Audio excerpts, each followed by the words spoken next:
bem, pessoal? Nós começamos agora uma pequena introdução sobre o realismo-naturalismo. Na sequência, nós vamos trabalhar esses conceitos de realismo e naturalismo, as suas características e também fazer alguns exercícios nos módulos subsequentes. Mas por hora vamos para a teoria do realismo e do naturalismo. A diferença entre realismo e naturalismo, nós vamos ver mais adiante que a diferença existe e é sutil. Mas, por hora, vamos para o realismo e naturalismo no Brasil, dizendo que ambos começam exatamente na mesma data, 1881. Em 1881, Machado de Assis, que está ali nos inspirando, o Machado de Assis vai publicar o Memórias Póstumas de Brás Cubas, dando início ao realismo. E no mesmo ano, Aloysio Azevedo publica O Mulato.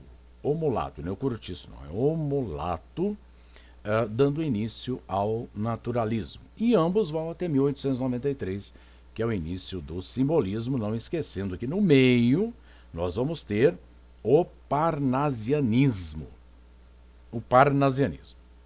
Mas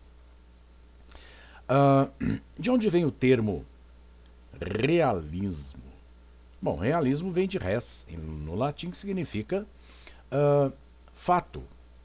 Fato.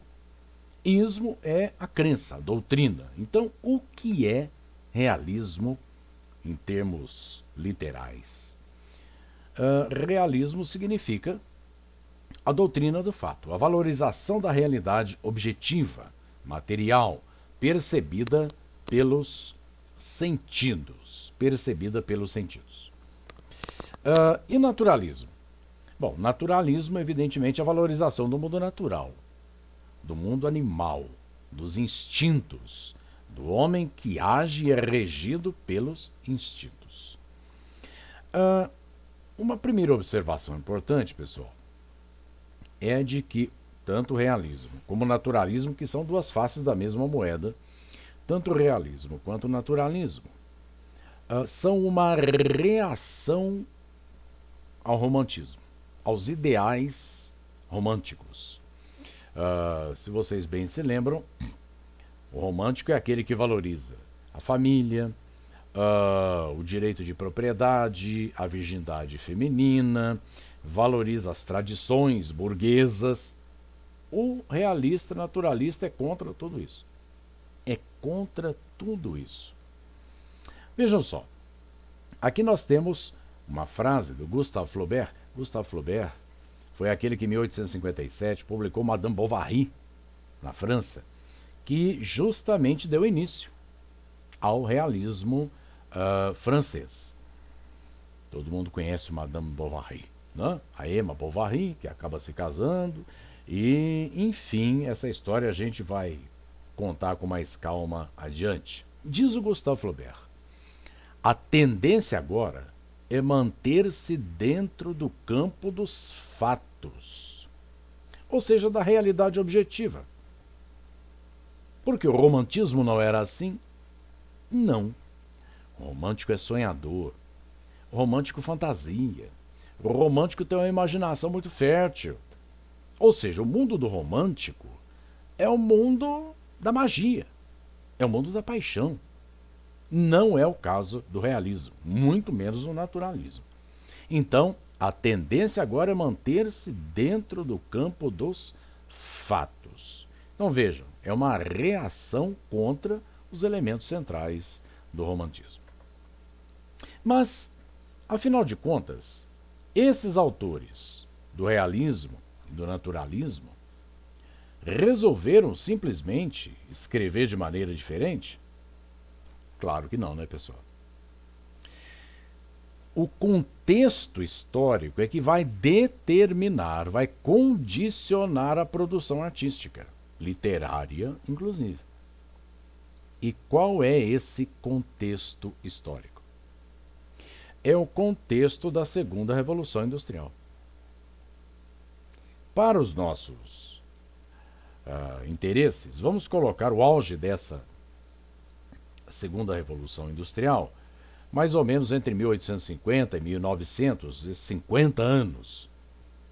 Nesses 50 anos, hoje a gente acha uma bobagem, né? Mas nesses 50 anos, houve um desenvolvimento expressivo na área científica. Por exemplo, nós vamos ter aí o aparecimento do automóvel, que dá ao homem a sensação de que ele pode se movimentar tão ligeiro quanto um animal, né? Vai aparecer o automóvel, telefone, que dá ao homem a sensação, uma sensação, um dom, que é um dom dos deuses. É o dom de estar em dois lugares ao mesmo tempo, é o dom da ubiquidade, né? Há um avanço, ou há avanços intensos na área, por exemplo, da bioquímica. Hoje nós estamos vivendo essa situação toda com uma pandemia, uma epidemia, uma pandemia, na verdade. Por quê? Porque nós não temos uma vacina. Quem pensou e estruturou pela primeira vez esse conceito de vacina? Foi Pasteur, Louis Pasteur, na França. Então nós vamos ter um desenvolvimento enorme na área da bioquímica. Na Alemanha surge o Koch, né? O Instituto Koch na Alemanha, que descobriu o bacilo da tuberculose, bacilo de Koch, né? De Koch. Nós vamos ver então que nesse período, por exemplo, um russo vai criar a classificação periódica dos elementos, a tabela periódica. Então vejam que nessa época, nesses 50 anos, aos poucos, a ciência vai substituir o Deus cristão, lá do romantismo. E o cientista vai aos poucos tomando o lugar do herói romântico. As coisas vão mudando. A situação vai mudando radicalmente. E não só nessa área, digamos, da revolução industrial, na área do pensamento filosófico também. Nós vamos ter uma mudança extremamente importante. Começam a aparecer nesse período várias doutrinas filosóficas. Várias doutrinas filosóficas. Nós vamos destacar aqui 4 dessas doutrinas, pessoal. Vou falar um pouquinho sobre elas, porque elas são também condicionantes para o realismo naturalismo. Nós vamos ter o positivismo, determinismo, vamos ter o evolucionismo e também o marxismo. Vamos comentar um pouquinho sobre cada uma dessas tendências filosóficas e dando exemplos de como as ideias centrais dessas doutrinas filosóficas se projetam na literatura, na arte de maneira geral, mas na literatura especificamente. Comecemos com o positivismo.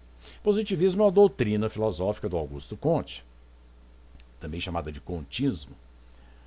O que está escrito na bandeira brasileira, o Ordem e Progresso, na verdade é tirada do positivismo.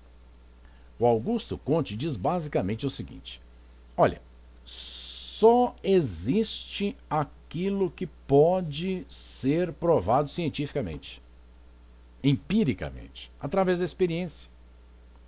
Se eu posso provar através da experiência, é porque existe. Do contrário, não existe. Do contrário, não existe. Se eu soltar essa caneta, por exemplo, ela vai para onde? Vai para baixo. Por quê? Bom, porque existe uma força chamada força da gravidade. Eu posso provar isso? Eu posso avaliar? Eu posso medir isso de alguma forma? Claro, 9,8 metros por segundo ao quadrado em cada segundo. Todo mundo sabe disso. Então eu posso medir, eu posso repetir essa experiência várias vezes que vai dar o mesmo resultado. A pessoa chega com febre. Então eu coloco lá, espeto um termômetro no sovaco da criatura e, nossa, ela está com febre mesmo, 39 graus, né? Então, A febre existe? Sim. Pode ser avaliada? Sim. Através de um termômetro. E se a pessoa chega para mim e diz, olha, eu estou amando, é possível espetar um amorzômetro na criatura e verificar o tamanho do amor que ela sente pela outra pessoa? Não. Portanto, amor não existe. Amor não existe. Por quê? Porque é uma fantasia romântica. É produzida pela mente humana, pelo coração, pela alma humana. Por necessidade, claro, todos nós temos isso, né? A gente se predispõe às paixões porque a gente precisa. Mas não dá para medir. Não dá para medir, não dá para avaliar. Criancinha, quando a gente pergunta para uma criancinha, a gente que é pai sabe disso, né? Mas quem não é pai também sabe, pelo amor de Deus. Quando você chega para uma criancinha e diz, você me ama? Claro. Quanto que você me ama? Assim, grandão. Bom, a criança tem essa unidade de medida, né? Mas é efetivamente científico? Não. Então amor não existe. Deus não existe. Você pode entrar no laboratório e provar cientificamente, falar, olha, essa partícula aqui é divina. Não. Então Deus não existe. É um fruto da mente humana. Felicidade existe? Existe um felicidadômetro? Não. Como é que você vai medir a felicidade de uma pessoa? Eu estou mais ou menos feliz? Não é possível. Não é possível. O sujeito, quando, de acordo com os realistas, a pessoa que afirma estar muito feliz é um desinformado. É um desinformado. Abre aí o jornal, dá uma olhadinha nos sites de notícias, vê como é que está o mundo. A situação está crítica, né? Se não existe felicidade, nós também não podemos medir a traição. Não existe um traissômetro. Ele me traiu, ela me traiu. Tá, quanto? Qual foi o tamanho da traição? Não é possível medir, então traição não existe. De acordo com o ponto de vista do positivismo, traição não existe. Se traição não existe, a Capitu traiu o Bentinho. Portanto, esse não é o assunto do livro. Essa história de traiu ou não traiu é apenas uma armadilha do Machado de Assis para atrair a atenção dos leitores, né? Evidentemente, nós vamos falar sobre isso mais adiante. Então, positivismo. Positivismo. Amor não existe. Se não existe amor, por que uma moça se aproxima do rapaz? Ou o rapaz da moça? Por interesse. Por interesse. Que tipo de interesse? Qualquer um. Pode ser interesse econômico, sexual, social, político, qualquer um. Mas amor não é, segundo o Comte, segundo o positivismo. Por exemplo, quem lê Memórias Póstumas de Brás Cubas encontra esse trechinho aqui, pessoal. Uma prostituta chamada Marcela, lá pelas tantas, o narrador do livro, o próprio Brás Cubas, diz assim: Marcela amou-me durante 15 meses e 11 contos de réis. Olha que maravilha. Marcela amou-me, se fosse até aí seria romantismo. Marcela amou-me durante 15 meses e 11 contos de réis. Ou seja, enquanto havia dinheiro, havia amor. Acabou o dinheiro, acabou o amor. Ainda bem que isso acontecia lá no século XIX. Hoje não é o caso, né? É claro, pessoal, que nessa situação nós temos uma característica, já adiantando o expediente, machadiana, característica que é a ironia. O irônico é aquele que diz o contrário daquilo que está pensando, né? Aqui nós temos então a Marcela e o Brás Cubas. Dê uma olhadinha no olho dela. Não é um olho de uma moça romântica. Moça romântica tem aquele olhinho de jabuticaba, né? Redondinho. A moça realista já tem um olhinho mais puxadinho, depois a gente fala sobre isso. Mas a Marcela, vejam só, tá olhando pro Brás Cubas dizendo: que pateta é esse rapaz? Que bobinho, que tolinho. O que eu quero é o dinheiro dele, né? Bom, então nós temos o positivismo. Vamos adiante. Uma outra doutrina filosófica do período foi desenvolvida pelo Hipólito Taine. Hipólito Taine. O Taine, pessoal, vai dizer o seguinte: olha, o ser humano não faz aquilo que dá vontade, não. O ser humano não faz aquilo que dá vontade. O homem é levado pelas circunstâncias. Que circunstâncias? O meio em que ele nasce, a raça da qual é proveniente e o momento histórico que ele está vivendo. O momento histórico que ele está vivendo. Ou seja, o homem é um joguete das circunstâncias. Ele não faz o que quer, não. Ele não tem determinação. Ele vai para lá ou para cá dependendo dessas circunstâncias. Se ele está nesse meio, ele age de uma maneira. Se ele muda o meio, ele age de uma maneira diferente. Se o momento que ele está vivendo é ele vai agir de tal forma. Mudou o momento, muda a forma de agir. Raça, o que é determinismo de raça? Aqui, pessoal, nós precisamos entender que na época existia mesmo esse conceito de raça, várias raças. Hoje, claro que isso é uma estupidez. Só existe uma raça, a raça humana. O resto são etnias, as mais variadas. Mas geneticamente, as diferenças entre uma pessoa mais clara, mais escura, mais japonesinha, mais chinesinha, são desprezíveis. São desprezíveis. São muito pequenas. O ser humano é mas na época não. Acreditava-se que não. É claro que por interesse político, econômico, né? Para você escravizar um sujeito negro, você tinha que acreditar que ele era uma sub-raça, né? Então, olha, o negro não tem capacidade de raciocínio lógico formal, então o melhor que a gente pode fazer é escravizar. Evidentemente, aí nós temos uma posição ideológica, não no sentido ideológico que eles dizem hoje, no sentido marxista, né? De falsa consciência da realidade. Mas, enfim, o homem, diz o Taine, ele é levado pelas circunstâncias, é um joguete das circunstâncias.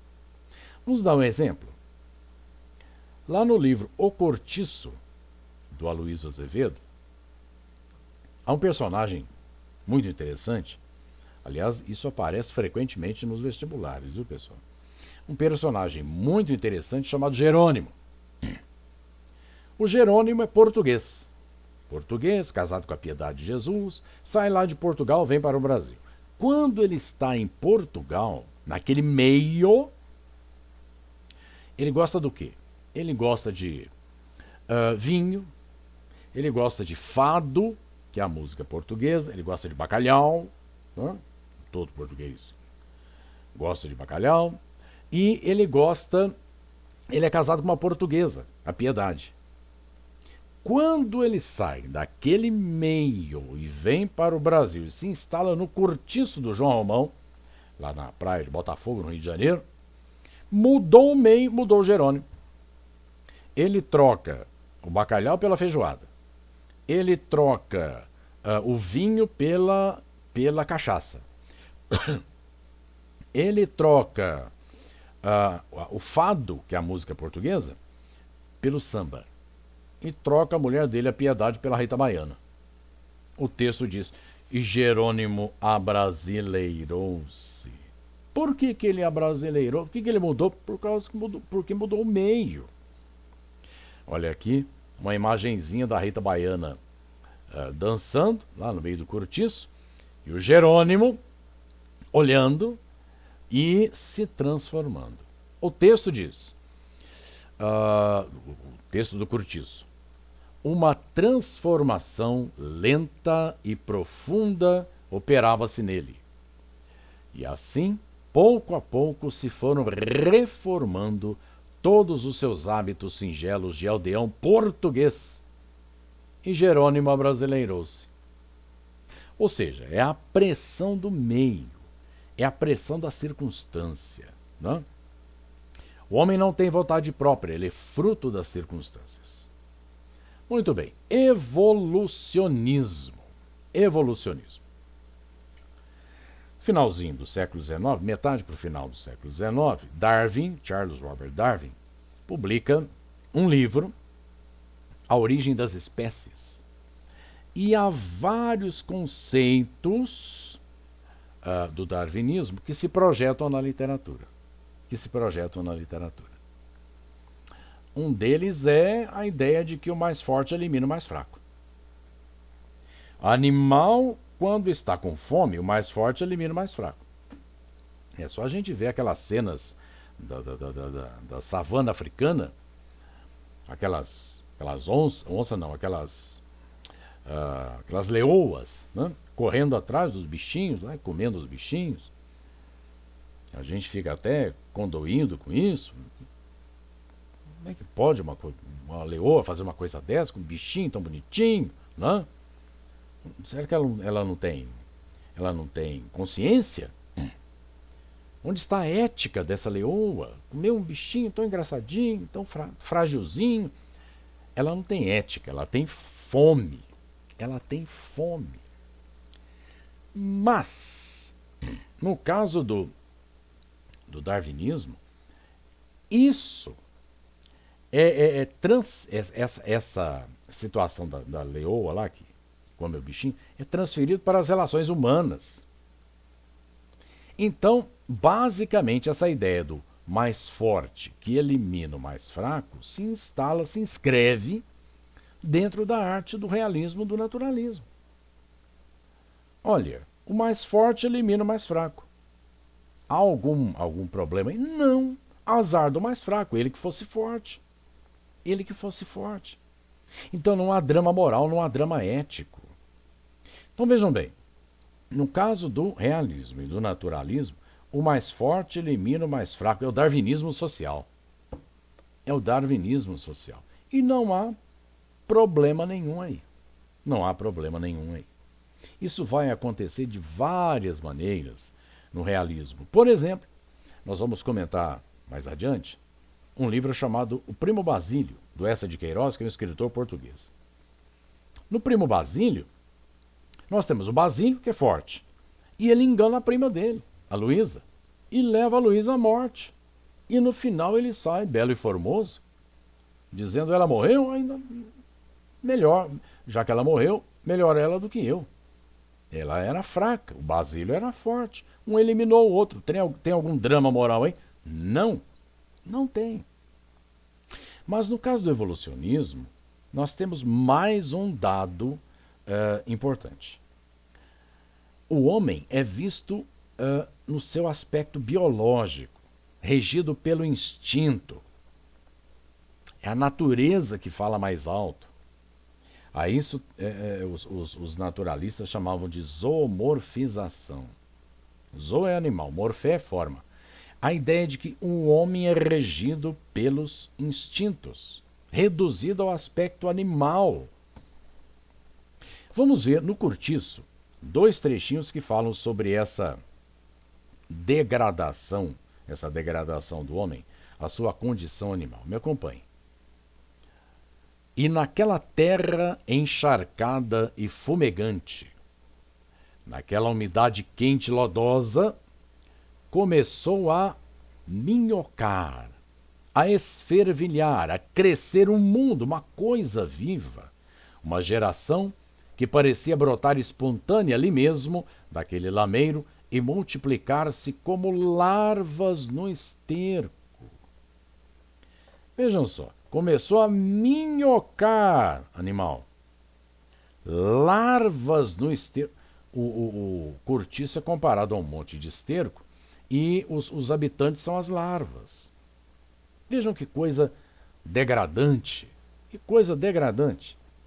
mas muito comum nos textos do naturalismo. Podemos ir adiante. No mesmo cortiço, nós temos a caracterização de uma personagem chamada Leandra. Vejam o que o narrador, em terceira pessoa, diz sobre a moça. Leandra, a machona, portuguesa feroz, berradora, pulsos cabeludos e grossos, anca de animal do campo. Bem degradante. Todas as palavras aqui mostram o ser humano degradado à condição animal. Mas eu estou me lembrando aqui que Platão costumava explicar muito dos seus conceitos através do corpo humano. Através do corpo humano. E aqui, pessoal, nós temos uma possibilidade de fazer uma comparação entre romantismo, realismo e naturalismo. Mais adiante eu vou falar com mais calma sobre isso, mas já vamos adiantando. Onde estaria o romantismo no corpo humano? Aqui. Coração, paixão, sentimento. Né? O romantismo estaria aqui. O realismo estaria onde? Aqui. O realista pensa. Ele é malandro. O realista é interesseiro. Ele chega a ser sádico. Né? E o naturalismo? O naturalismo está do umbigo para baixo. É um homem regido pelos instintos. Muito bem, então já falamos sobre positivismo, determinismo, evolucionismo. Falta uma doutrina filosófica muito importante, que é o marxismo. O marxismo. Na verdade, uma doutrina de economia política desenvolvida pelo Marx e pelo Engels, né? Já da metade para o final do século XIX, quando eles saem da Alemanha, vão para a Inglaterra, vocês já estudaram isso, e elaboram essa teoria, a teoria marxista, que nos dá elementos para fazer uma análise da sociedade capitalista. Pois bem, há muitos elementos do marxismo que se projetam no realismo, naturalismo. Mas um desses elementos, um desses conceitos é fundamental. O conceito de luta de classes. Luta de classes. Nós vivemos no capitalismo. E no capitalismo eu tenho quem tem dinheiro e quem não tem. O burguês e o proletário. Quem detém os meios de produção e aquele que vende a força de trabalho. E é evidente que essas duas instâncias, essas duas classes sociais, são antagônicas. O burguês quer explorar o máximo e o proletário quer ganhar o máximo. Né? E aí instala-se a luta de classes. Isso não é invenção do Marx, é uma constatação evidente que é própria do capitalismo. Como isso vai aparecer no realismo e naturalismo? No mesmo livro Cortiço. Aliás, podemos citar outros livros, por exemplo, o Dom Casmurro, Bentinho, Família Rica, Capitu, Família Pobre, luta de classes. Luta de classes, né? Mas no mesmo Cortiço, nós temos logo no início a descrição do cortiço do João Romão, onde vive o proletariado, e ao lado há um sobrado de um burguês, o Miranda, um homem muito rico. E nesse caso, visualmente, a descrição daquele ambiente já indica a luta de classes. Já indica a luta de classes. Aqui nós temos essa imagenzinha, pessoal. Dá para perceber, né? Nós temos aqui o sobrado do Miranda. Ao lado, nós vamos ter o cortiço do João Romão. Diz o texto do Aloysio Azevedo. Justamente por essa ocasião, vendeu-se também o sobrado, que ficava à direita da venda, proletário, né? Separado desta apenas por aquelas 20 braças. De sorte que todo o flanco esquerdo do prédio, coisa de uns 20 e tantos metros, despejava para o terreno do vendeiro, as suas 9 janelas de peitoril. Comprou um tal Miranda, negociante português estabelecido na Rua do Hospício com uma loja de fazendas de roupas, né, por atacado. Então vejam aí a ideia da luta de classes bem caracterizada nesse trechinho. A partir daí, pessoal, nós podemos destacar algumas características bem evidentes do realismo naturalismo. Primeiro, o texto realista ele é objetivo. O texto romântico, por exemplo, é subjetivo. O que é o subjetivo? A pessoa que age de maneira subjetiva é aquela que age de acordo com a sua opinião pessoal e não de acordo com a realidade dos fatos, né? No realismo naturalismo, nós temos o predomínio das sensações. Visual, tátil, cheiro, né? Audição, visão. No romantismo, há o predomínio das emoções, dos sentimentos. No realismo naturalismo, temas contemporâneos. Temas da época do autor. Por exemplo, Aloysio Azevedo fala sobre a abolição da escravatura e ele viu. Ele estava lá. A Proclamação da República, 1889, um em 1888, outro em 89. Né? Ele viu tudo isso. Então, são fatos da realidade e ele vai falar sobre isso no Cortiço. No romantismo, não. O romântico volta ao passado. Ao passado. Ou passado histórico ou passado mítico. Né? A impassibilidade. O que é paixão? Passion. Paixão é próprio do romantismo. O realista, naturalista, é impassível, é frio. Engana o outro, rouba o outro, leva o outro à morte e azar do outro. As personagens no romantismo são personagens planas.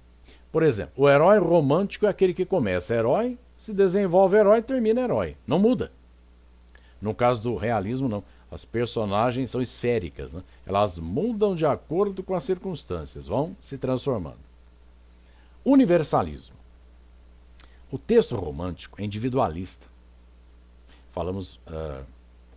Já conversamos sobre isso lá no romantismo. O romântico é aquele que repete muito eu, meu, minha namorada, meu namorado, minha terra tem palmeiras onde canta o sabiá. O texto do Gonçalves Dias, né, a canção do exílio, a terra é dele, meu, é individualismo. No naturalismo, não. O texto tende para o universalismo. Na época de Machado de Assis, lia-se Dom Casmurro e entendia-se Dom Casmurro. Hoje também. Universalismo. Aliás, essa é a marca do clássico. Né? Cientificismo. Pessoal, científico é uma coisa, cientificista é outra. Científico significa uma posição em que você sabe que a ciência se desenvolve, mas todo desenvolvimento científico é provisório. Hoje, um médico, um pesquisador diz uma coisa, amanhã pode ser outra. Agora, cientificismo é uma crença cega de que a ciência, como se fosse a nova deusa da humanidade, a ciência vai resolver todos os problemas do ser humano. É o cientificismo. Né?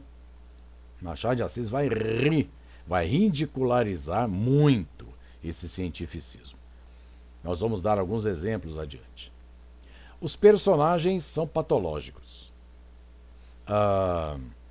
No Cortiço, por exemplo, a gente percebe que parece que não tem ninguém normal. Há sempre alguma deformação, alguma patologia, alguma doença. Uma doença social, ou doença pessoal, individual. São criminosos, são bêbados, são histéricos, histéricas, maníacos de todo tipo. Né? Tem um normalzinho, não. Zoomorfização, o homem reduzido ao animal, nós já conversamos. Romance de tese. O que é isso?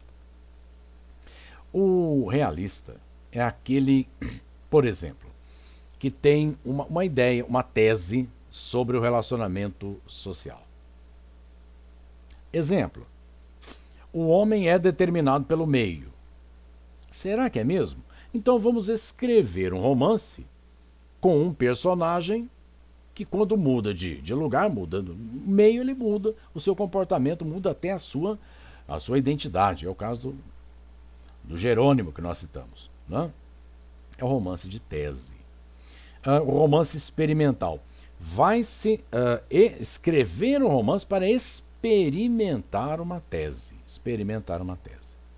Então, desenvolve o narrador, né, o romancista, desenvolve uma estrutura para provar a visão determinista da sociedade.